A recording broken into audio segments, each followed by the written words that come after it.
Hello everyone, welcome to Synopsis. My name is Piyush Maurya, and in this lecture series we are discussing about current affairs related to ministries and schemes. So let's continue our discussion now. अब हम इसमें देखेंगे transport and marketing assistance TMA scheme. जो ये assistant scheme है, ये जो freight और मार्केटिंग एग्रीकल्चर प्रोडक्ट्स के फ्रेट और ढुलाई होता है उसको ढुलाई बोलते हैं, ठीक है। और जो मार्केटिंग है, विपणन, जो कृषि उत्पाद है, ठीक है, उन उसको सहयोग करना है ताकि जो है वो इंटरनेशनल कंपोनेंट बन सके। और जो एक्सपोर्ट कैटेगरीज है इसमें जो एलिजिबल नहीं है, ठीक है, उसमें आते हैं एक तो प्रोडक्ट एक्सपोर्टेड फ्रॉम सेज, जो सेज से EOUs, ESTP और STP, BTPs एंड FTWZ से जो उत्पाद आते हैं, जो निर्यात किए गए हैं, आयात किए गए हैं उत्पाद, वो इसमें नहीं आएंगे। और जो आयात जो उत्पाद किए जाएंगे वो इसमें नहीं आएंगे। और and exports through the transshipment, जैसे कि एक्सपोर्ट जो कि किसी तीसरे देश में वो से हो रहा है, और लेकिन जो इंडिया से होते हुए जा रहा है वो भी नहीं आएंगे। शिपमेंट का मतलब होता है जैसे कि अगर कहीं थर्ड कंट्री से वो ये दिस इज़ थर्ड कंट्री, ये इंडिया है और इसको जाना है यहाँ पे, लेकिन जो इंडिया के माध्यम से हो रहा है वो एक्सपोर्ट, ठीक है, वो इसमें नहीं आएगा। ट्रांसपोर्ट,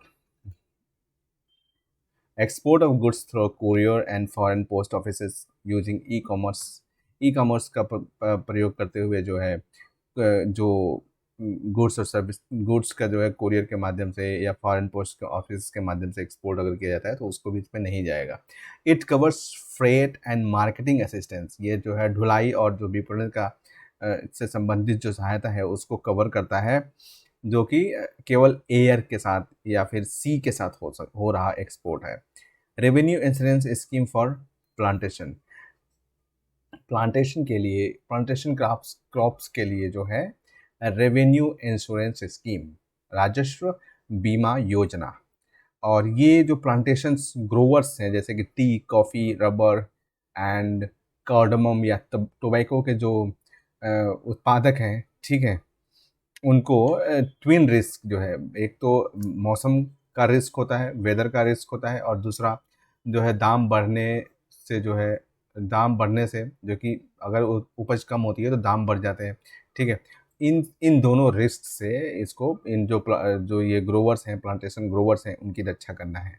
और ये एक पायलट बेसिस पे प्रोग्राम को लॉन्च इम्प्लीमेंट किया जा रहा है 2 सालों के लिए, जो सितंबर 2016 से शुरू किया जाएगा। और ये कम्युनिटी बोर्ड्स के द्वारा लागू किया जा रहा है sorry, and rebated of the state and central taxes and levies, and it will replace the extant merchandise exports from Indian scheme and challenged by the US last year in WTO। WTO में इसमें पिछले साल जो है इसमें चुनौती रखी गई थी। and it will replace the extant merchandise export, जो एक्सटेंट मर्चेंडाइज एक्सपोर्ट है इंडिया से, जो फ्रॉम इंडिया स्कीम है, उसकी जगह पे ये लाया गया है rebate of state and central taxes levies, ठीक है। और ये US ने इसको चैलेंज किया था। It will allow reimbursement duties on export inputs, ठीक है। एंड जो भी इस पे खर्चा आएगा एक्सपोर्ट इनपुट्स पे, उस पर जो है एक रीइम्बर्समेंट जो है ड्यूटी लगाई जाएगी। And indirect taxes through the freely transferable scripts जो होते हैं, ऐसे इंसेंटिव्स होते हैं जो कि जो शुल्क होता है उसको चुकाने में, उसका भुगतान करने में यूज़ किए जा सकते हैं। Service exports from India scheme, जो भारत के लिए जो सेवाओं का निर्यात है, सॉरी या निर्यात है, ठीक है, उसके लिए योजना। ये जो है फॉरेन विदेशी व्यापार नीति जो है 2015 से 20 उसके तहत लॉन्च किया गया था, और ये सर्व्ड फ्रॉम इंडिया स्कीम को की जगह ले गई। और जो SEIS जो है उसको जो सर्विस प्रोवाइडर जो इंडिया में लोकेटेड हैं उन उन पर अप्लाई होना चाहिए, उन पर अप्लाई किया जाएगा। And providers rewards to all service providers of notified service. Service providers are incentivised in the form of duty credit scripts. Duty credit scripts के रूप में जो सेवा प्रदाता हैं, ठीक है, उनको प्रोत्साहन दिया जाएगा। और जो ACIS स्क्रिप्ट्स हैं वो उसका उपयोग जो है पेमेंट ऑफ सेंट्रल ड्यूटीज, जो केंद्रीय प्रशुल्क है या कर हैं, जैसे कि उसमें बेसिक कस्टम ड्यूटी भी जिसको शामिल किया जाता है, उसको चुकाने के लिए किया जा सकता है। Export promotion capital goods scheme. Export promotion capital goods scheme जो है, ये जो ऐसे पूंजीगत वस्तुओं के इंपोर्ट या आयात को की अनुमति देता है, केवल उनको जो नेगेटिव लिस्ट में नहीं है उनको छोड़ करके जीरो कस्टम ड्यूटी पर जो कैपिटल गुड्स हैं, पूंजीगत जो वस्तुएं हैं, उनको जीरो कस्टम ड्यूटी पर इनके आयात को ये अलाउ करता है। और जो इंपोर्ट है ये जो है shall be subject to export obligation equivalent to the 6 times of duties and taxes and cess saved on the capital goods, and to be fulfilled in 6 years from date of the issue of the authorization. Sorry. And निर्यात बंधु scheme क्या है? ये विदेश जो व्यापार नीति 2009 से 14 में है, उसमें 2011 में इसको अनाउंस किया गया, इसकी घोषणा की गई थी। और ये जो फर्स्ट जनरेशन, पहली पीढ़ी का जो उद्यमी है, ठीक है, जो इंटरनेशनल ट्रेड के फील्ड में, अंतर्राष्ट्रीय व्यापार के फील्ड में जो पहली पीढ़ी के उद्यमी हैं, उनकी निगरानी करने के लिए ये ले आया गया है निर्यात बंधु स्कीम। निर्यात बंधु स्कीम ये जो है 24 घंटे और 7 दिन जो है online single window system provide कराता है, जिसमें गवर्नमेंट के लिए जो है गवर्नमेंट टू बिजनेस सर्विसेज जो है, गवर्नमेंट टू बिजनेस G2B जो है सर्विसेज, सेवाएं जो है इन्वेस्टर्स के लिए और बिजनेसमैन के लिए इसमें उपलब्ध कराई जाती है, जो बिजनेस करने वाले हैं उनके लिए। और ये इन्फोसिस के द्वारा इम्प्लीमेंट किया जा रहा है। और इसमें जो है उसका मार्गदर्शन department of promotion of industry and internal trade के द्वारा किया जाएगा, उनका मार्गदर्शन। नेक्स्ट है हमारा शिप्रा। शिप्रा जो स्कीम है वो इंटेलेक्चुअल प्रॉपर्टी राइट्स की को जो है के संबंध में जागरूकता फैलाने के लिए है शिप्रा। और ये जो है क्रिएटिव इंडिया, इनोवेटिव इंडिया, इसका जो है स्लोगन है क्रिएटिव इंडिया, ठीक है। क्रिएटिविटी का मतलब होता है रचनात्मकता और इनोवेटिव का मतलब होता है नवाचार। तो creative India and innovative India. और इसका जो लक्ष्य है वो है जो IPER है, इंटेलेक्चुअल प्रॉपर्टी राइट्स है, उससे संबंध में जागरूकता फैलाना है छात्रों के बीच में, युवाओं के बीच में, लेखकों के बीच में, जो कलाकार हैं उनके बीच में, and budding inventors and professionals जो हैं, ठीक है, उनके बीच में, पेशेवरों के बीच में और जो खोज करता है उनके बीच में। और इसके लिए जो है ये जो लॉन्च किया गया है, ये किया गया है cell for IPR promotion and management, इसके द्वारा लॉन्च किया गया है CIPM under department of promotion of industry and internal trade. जो department of promotion of industry and internal trade है उसके द्वारा। प्रोजेक्ट मॉनिटरिंग ग्रुप्स क्या है? ये एक इंस्टीट्यूशनल मैकेनिज्म है DPIIT के लिए for resolving issues including fast tracking and approvals for the large public private partnership projects, and issues can be uploaded on the PMG's सुविधा पोर्टल। PMG's के सुविधा पोर्टल पर इन इशूज को अपलोड किया जा सकता है। DPIIT जो है एक नोडल एजेंसी है जो कि PMG's के तहत जो रेजोल्यूशंस आते हैं उसकी सुविधा प्रदान करते हैं। और जो PMG है ये इन्वेस्ट इंडिया में स्थित है। इन्वेस्ट इंडिया क्या है? National investment promotion and facilitation agency है इन्वेस्ट इंडिया, ठीक है। ये ने जो है एक नॉन प्रॉफिट, मतलब जो गैर लाभकारी जो एक निकाय है DPIIT MOC&I के तहत जो है इसका गठन किया गया है। नेक्स्ट है हमारा इंटीग्रेट टू इनोवेट प्रोग्राम, जो है नवाचार करने के लिए एकीकृत होना। ये इस प्रोग्राम का मतलब हिंदी मतलब है, ऐसा कार्यक्रम है। और ये इन्वेस्ट इंडिया के द्वारा ही लॉन्च किया गया है इंटीग्रेट एंड इनोवेट प्रोग्राम। और इसमें जो कुछ ऊर्जा से जुड़ी हुई कंपनियां हैं उनको भी साथ में लेकर के किया गया है। और ये जो है एनर्जी सेक्टर में स्टार्टअप्स के लिए लॉन्च किया गया है इंटीग्रेट टू इनोवेट। स्टार्टअप्स जो होते हैं बेसिकली वो इनोवेशन पे ही डिपेंड होते हैं, इनोवेशन पे ही आधारित होते हैं। और जो कुछ चुनिंदा जो स्टार्टअप्स हैं उनको जो है 5 लाख रुपए और साथ ही एक ऐसा अवसर जो है कि उस कॉरपोरेट्स के द्वारा अपने जो प्रोडक्ट है उसको जोड़ करके वो बेचेंगे, तो ये ऐसा ही एक जो है कैश प्राइज उनको दिया जाएगा। और जो invest in India business immunity platform है, ये क्या है? ये एक जो है समग्र संसाधन है जो कि बिजनेसेस को और इन्वेस्टर्स को जो है सटीक अपडेट्स लेने के लिए प्रोवाइड कराता है। India's active response to the कोविड-19 के प्रति जो है भारत के सक्रिय जो प्रतिक्रिया है उससे रिलेटेड स्वायत्त इनिशिएटिव का है। जो स्वायत्त इनिशिएटिव्स हैं ये startups, women and youth edge advantage through e transactions के माध्यम से जो है स्टार्टअप महिला और जो यूथ एडवांटेजेस है उसको प्रमोट करता है जो है गवर्नमेंट ई मार्केट प्लेस पर। और जो है जो कि कुछ प्रमुख हितधारक हैं उनको एक साथ गवर्नमेंट ई मार्केट प्लेस पर लेकर के आता है। नेक्स्ट है हमारी मिनिस्ट्री ऑफ कम्युनिकेशन। तो मिनिस्ट्री ऑफ कम्युनिकेशन है ये जो है ministry of communication and information technology से निकाल करके लाई गई है।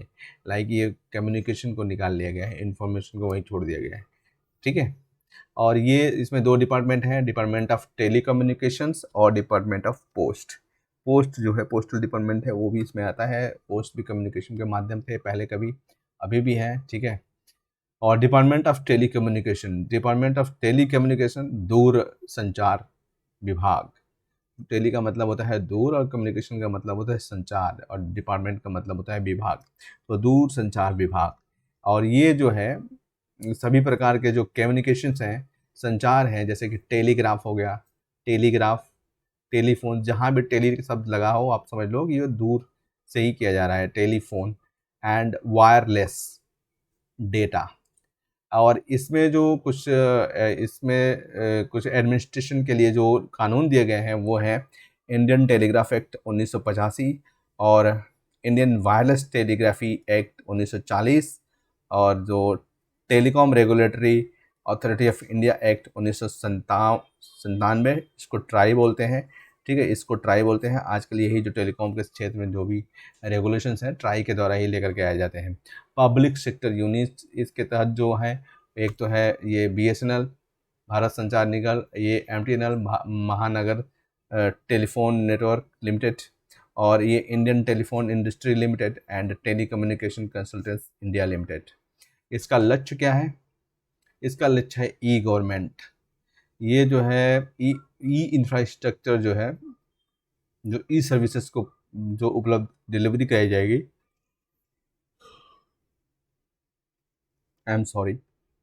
जो ई इंफ्रास्ट्रक्चर है, इलेक्ट्रॉनिक इंफ्रास्ट्रक्चर, ठीक है, जो कि ई सर्विसेज की डिलीवरी के लिए होगा। और जो ई इंडस्ट्री है वो इलेक्ट्रॉनिक्स और IT इंडस्ट्री होगा। E innovation and research and development it emerging areas of ICT, e learning, e skills and knowledge network, e security cyber space से जुड़ा हुआ है ये। E inclusion use of ICT for more inclusive growth and internet governance, enhancing India's role in the global platform of internet governance. Department of post की बात कर लेते हैं। डिपार्टमेंट ऑफ पोस्ट जो है, और सबसे पुराना एक जो है, सबसे पुराने जो और जो सबसे विस्तृत जो मेल सर्विसेज हैं दुनिया में उसमें से एक है ये, ठीक है। और लगभग 1.5 लाख पोस्ट ऑफिसेज हैं भारत में, एंड जिसमें 90% जो है ग्रामीण क्षेत्रों में है, और most widely distributed post office system in the world. ये सबसे विस्तृत रूप से जो है दुनिया में जो पोस्ट ऑफिस सिस्टम है वो जो का वितरण हुआ है उसमें आता है। एंड डिपार्टमेंट ऑफ जो टेली कम्युनिकेशन है, दूरसंचार जो डिपार्टमेंट है, उसके बारे में बात करते हैं। ये formulates developmental policies for the accelerated growth of telecommunication service. जो टेलीकम्युनिकेशन दूरसंचार जो सेवाएं हैं उसके ग्रोथ को बढ़ाने के लिए ये कुछ विकासात्मक नीतियों को बनाता है। एंड ये जो है responsible for grants of the licence for the various telecom services like unified access service, internet और वी सेट सर्विस और यूनिफाइड एक्सेस सर्विस इंटरनेट के लिए जो है ये लाइसेंस देता है। ठीक है। और ये फ्रीक्वेंसी मैनेजमेंट, जो फ्रीक्वेंसी आवृत्ति प्रबंधन में भी ये लगा हुआ है, रेडियो कम्युनिकेशन से रिलेटेड जो फ्रीक्वेंसी मैनेजमेंट है उसमें। और वायरलेस रेगुलेटरी में जो मेजर्स हैं, ठीक है, उनको लागू करता है। ये इस ऐसा कैसे करता है? By monitoring wireless transmission of all users in the country. Bharat के सभी जो वायरलेस यूजर्स हैं, ठीक है, उनके वायरलेस ट्रांसमिशन को मॉनिटर करके नेशनल ब्रॉडबैंड मिशन, ये जो है इसका जो उद्देश्य है नेशनल ब्रॉडबैंड मिशन का, access to the all villages by 2022 तक सभी जो है गांव तक इसको पहुंचना जो है लक्ष्य है। And develop a broadband readiness index, एक जो है ब्रॉडबैंड रेडीनेस इंडेक्स बनाना है। और फंडिंग इसकी जो है वो जो है कई अलग अलग हितधारकों से, जैसे कि गवर्नमेंट हो गया या उद्योग हो गया, उनसे आएगा। और 70,000 करोड़ यानी कि 10% जो है वो यूनिवर्सल ऑब्लिगेशन फंड से आएगा। एंड जो USOF है, statutory fund under the Indian telegraph act 2003, and utilised exclusive for the meeting universal service obligations, ensuring that underserved rural areas are effectively connected through the telecommunication network। इसका जो obligations है वो ये है कि जो अंडर सर्विस्ड रूरल एरियाज हैं, जिन rural areas में कोई सेवा उपलब्ध नहीं है, उनको टेलीकम्युनिकेशन नेटवर्क या दूरसंचार नेटवर्क से जोड़ना सुनिश्चित किया जाए, इसका यही ऑब्लिगेशन है। और जो भारत नेट प्रोजेक्ट है उसके बारे में देखते हैं। इसका लक्ष्य जो है ब्रॉडबैंड कनेक्टिविटी जो है ग्राम पंचायत को ऑप्टिकल फाइबर से पहुंचाना है। और इसका जो एम है, जो लक्ष्य है, वो है मिनिमम जो बैंडविड्थ होगा उसका 100 Mbps है। और प्रत्येक जो है 2.5 लाख ग्राम पंचायत में ये 2.5 जो है 100 Mbps की जो बैंडविड्थ का इंटरनेट सर्विस प्रोवाइड कराना है। और जो न्यू ब्रांड नेम है, name of NOFN, national optical fibre network, ये जो है भारत नेट प्रोजेक्ट जो है नेशनल ऑप्टिकल फाइबर नेटवर्क का नया नाम है। और ये 3 फेजेस में जो है इसको इम्प्लीमेंट किया जा रहा है। और ये भारत ब्रॉडबैंड नेटवर्क लिमिटेड, जो कि कंपनी एक्ट के तहत गठित किया गया था, उसके द्वारा इम्प्लीमेंट किया जा रहा है। और यूनिवर्सल सर्विस ऑब्लिगेशन फंड के द्वारा इसको फंड दिया जा रहा है। पंडित दीनदयाल उपाध्याय संचार कौशल विकास प्रतिष्ठान स्कीम, ये जो है एक जो supplement telecom skilled man power creation for the growth of telecom sector. Telecom sector में जो है जो टेलीकॉम से संबंधित जो कौशल है उसको जो है उससे संबंधित जो मैन पावर है उसका क्रिएशन करना है। ठीक है। और ये जो है एक इस पायलट फेज में किया जाएगा। और इसमें 10,000 लोगों को जो है, जो यूपी, MP, बिहार, उड़ीसा और पंजाब और हरियाणा से आएंगे, उनको प्रशिक्षित किया जाएगा। एंड जो DOT है, dot to establish more than 1000 संचार कौशल विकास प्रतिष्ठान। और जो डिपार्टमेंट ऑफ टेलीकम्युनिकेशन है वो 1000 से अधिक जो है संचार कौशल विकास प्रतिष्ठान क्या करेगा, स्थापित करेगा। और ये जो है युवाओं को नेशनल स्किल क्वालिफिकेशन फ्रेमवर्क, राष्ट्रीय कौशल योग्यता फ्रेमवर्क या ढांचा, इसके तहत जो है युवाओं को ट्रेन किया जाएगा। तरंग संचार क्या है? ये भी एक वेब पोर्टल है, जहाँ पर जो है मोबाइल टावर्स और जो जो मोबाइल टावर्स हैं और जो विद्युत चुंबकीय फ्रीक्वेंसी यानी आवृत्ति को एमिशंस कॉम्प्लायंसेस हैं, ठीक है। यानी कि ये देखो आप, ये इलेक्ट्रोमैग्नेटिक फ्रीक्वेंसी एमिशन कॉम्प्लायंसेस, ये वेब पोर्टल है जो कि mobile towers and electromagnetic frequency emissions के जो कॉम्प्लायंसेस हैं उससे संबंधित सूचनाओं को बताता है। और ये पीपीटी मॉडल में डेवलप किया गया है और डिपार्टमेंट ऑफ टेली कम्युनिकेशन और इंडस्ट्रीज़ के साथ। ये इंडियन नॉर्म्स जो है वो 10 गुना स्ट्रिक्टर्स है, मतलब कि ज़्यादा कठोर है।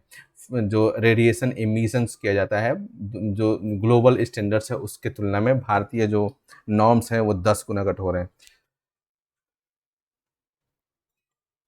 नेक्स्ट हम देखते हैं डिपार्टमेंट ऑफ पोस्ट। तो जो डिपार्टमेंट ऑफ पोस्ट है, इसमें digital advancement of rural post office for a new India दर्पण प्रोजेक्ट जो है लाया गया है। और इसका जो लक्ष्य है, उसका लक्ष्य है to improve the quality of services and achieve financial inclusion of unbanked rural population. जो कि इसका लक्ष्य जो है एक वित्तीय समावेशन लेकर के आना है, ठीक है। और जो सेवाओं की गुणवत्ता है उसको सुधारना है, और जो जिन क्षेत्रों में बैंक नहीं है, रूरल ग्रामीण क्षेत्रों में, वहाँ पे बैंक पहुँचाना है। और ये जो है कैसे किया जाएगा? पोस्ट ऑफिस भी बैंक का काम करते हैं, ये आपको मालूम है, बैंक कुछ बैंकिंग के काम वो भी करते हैं, ठीक है। आप वहाँ पे अपना खाता भी खोल सकते हो, अपने पैसे भी सेव कर सकते हो। और ये जो है एक low power technology solution provide कराते हैं, जो भी पोस्ट मास्टर्स के ब्रांच है वहाँ पे। दर्पण पीएलआई एप्लीकेशन क्या है? For collecting of the premium of postal life insurance. ये पोस्टल लाइफ इंश्योरेंस भी देते हैं, ठीक है। उसके प्रीमियम को कलेक्ट करने के लिए दर्पण पीएलआई एप्लीकेशन शुरू किया गया था। और rural postal life insurance policy भी ये करते हैं। एंड फाइनेंशियल जो इंक्लूजन है, ऑब्वियसली फाइनेंशियल इंक्लूजन काफ़ी ज़रूरी है, ठीक है। उसके लिए ये पोस्ट ऑफिस काफ़ी महत्वपूर्ण हो जाते हैं, क्योंकि ग्रामीण क्षेत्रों में 90% जो पोस्ट ऑफिस हैं वो 90% ग्रामीण क्षेत्रों में है। करीब 1.5 लाख जो पोस्ट ऑफिस इंडिया में है। संपूर्ण बीमा ग्राम योजना। संपूर्ण बीमा ग्राम योजना क्या है? ये जो है एक वहनीय जीवन बीमा सेवा प्रदान करता है। जो गांव में रहने वाले लोग हैं उनको इसके माध्यम से, पोस्टल नेटवर्क के माध्यम से जो गांव में रहने वाले लोग हैं उनको एक वहनीय जीवन बीमा सेवा प्रदान किया जाता है।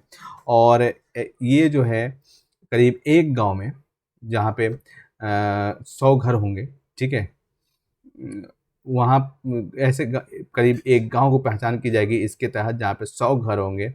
और सारे जो रेवेन्यू डिस्ट्रिक्ट हैं, राजस्व जिले हैं भारत में, उन सब में एक गांव को पहचाना जाएगा, ठीक है। एक गांव को आइडेंटिफाई किया जाएगा। और it will cover all house holds, जो सारे घर हैं उन सबको कवर किया जाएगा। और minimum of the 1 RPLI rural postal life insurance policy. All village under संसद आदर्श ग्राम योजना। संसद आदर्श ग्राम, जिसमें कि जो सांसद होते हैं वो एक गांव को अडॉप्ट करते हैं और उनका विकास करते हैं, ये भी इस स्कीम के तहत कवर किए जाएंगे। दीनदयाल स्पोर्ट्स योजना, sports scholarship for promotion of aptitude and research in the stamps as a hobby.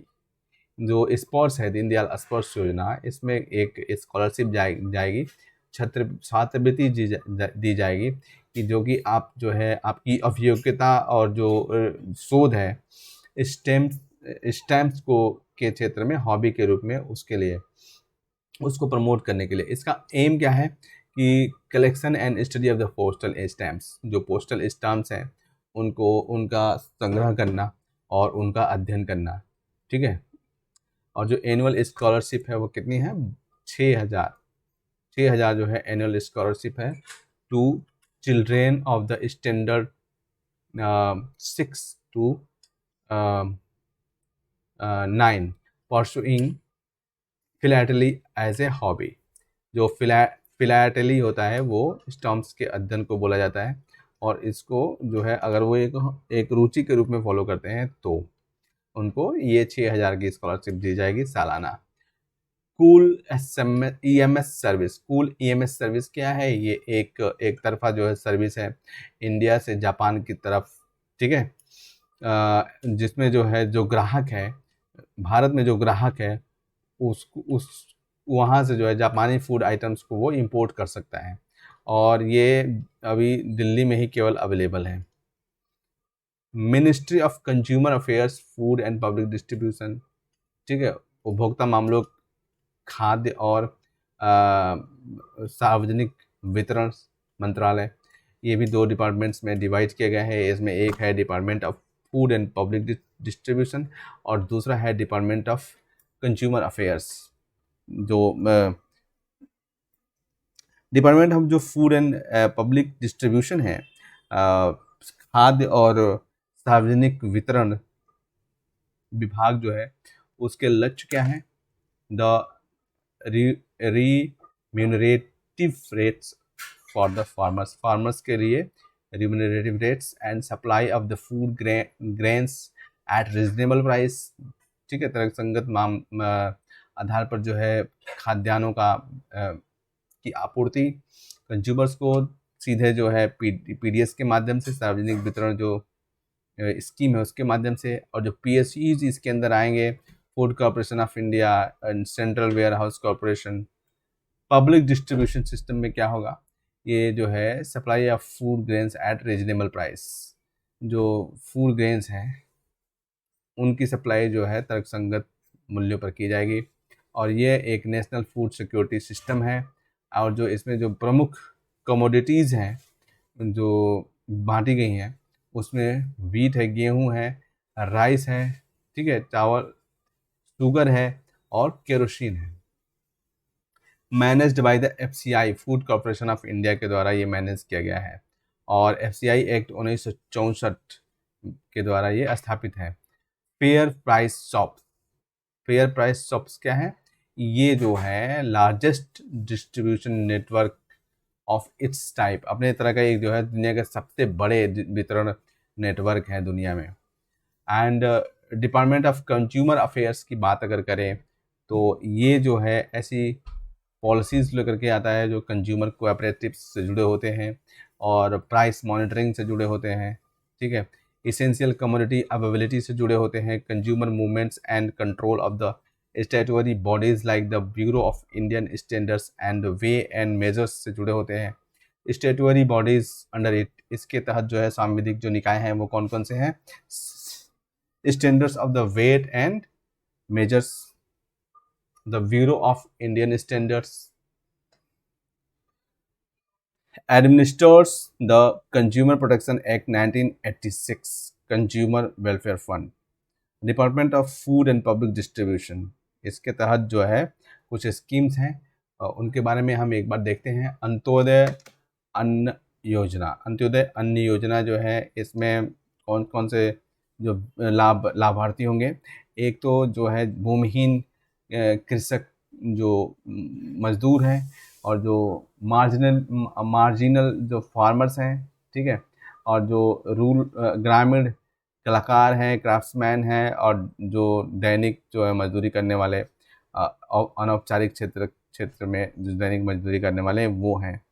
और ऐसे घर हैं जिनमें जो विडोज़ उनकी मालकिन होती हैं, और या फिर जो है टर्मिनली इल पर्सन, बीमार आदमी, डिसेबल पर्सन, दिव्यांग आदमी, या फिर जिस व्यक्ति की एज 60 साल या उससे ऊपर की हो और उसके पास कोई भी सब जो है सब्सिस्टेंस और सोशल सपोर्ट ना हो, ठीक है। विडोज और टर्मिनली इल पर्सन या पर्सन और डिसेबल पर्सन और पर्सन एज 60 ईयर्स और मोर, और सिंगल वुमन और single man with no family or social support or assured means of the substance।